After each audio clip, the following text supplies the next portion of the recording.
Ayan, Philippine Holy po. Gagawin natin yung triple trunk or multiple trunk ang tawag nila. Ito na ano lang namin sa weld eh. Binigay sa amin to yung mga tatayo ng bahay,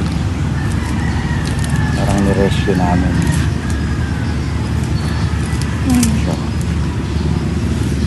natanggalan muna natin ng wire, matagal na, may sugat na yung sanga, mga pinagbakatan. Hardwood po yung Philippine Holy na to. Bumakat na.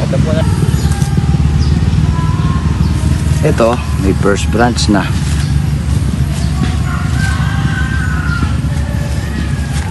Ito nilagay ko sa back para meron siya. Tapos meron din siya dito back.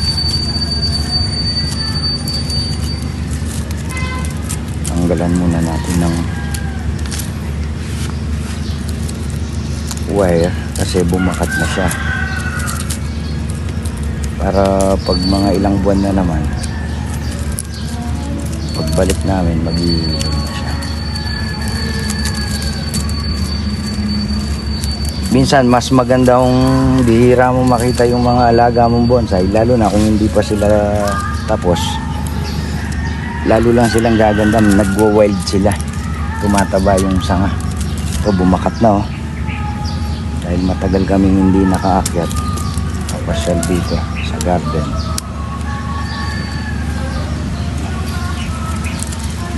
Hindi ko na natanggal. Tanggalin muna natin. Tapos next ano naman, pailumin ko lang mga 1 month, ibabalik ko yung wire. Kasi pag hindi mo binalik, hindi pa siya stable yung sanga, mag-aangatan yung mga sangan ko.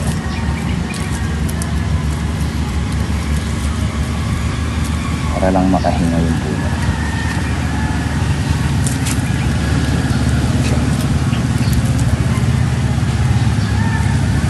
Philippine Holy. Matinig ko to. Ito yung tinig ko, pakita natin. Yan, kaya sugat-sugat na.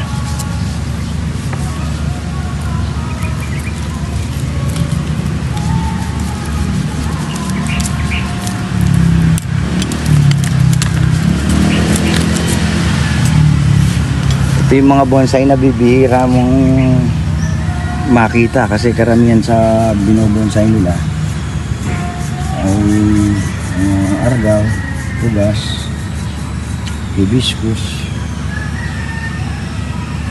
Ayun yung katawan.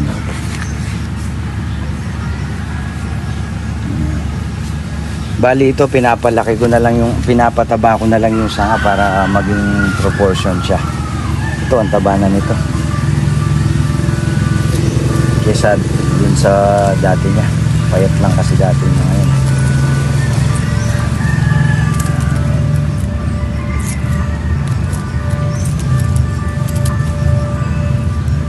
Tanggal.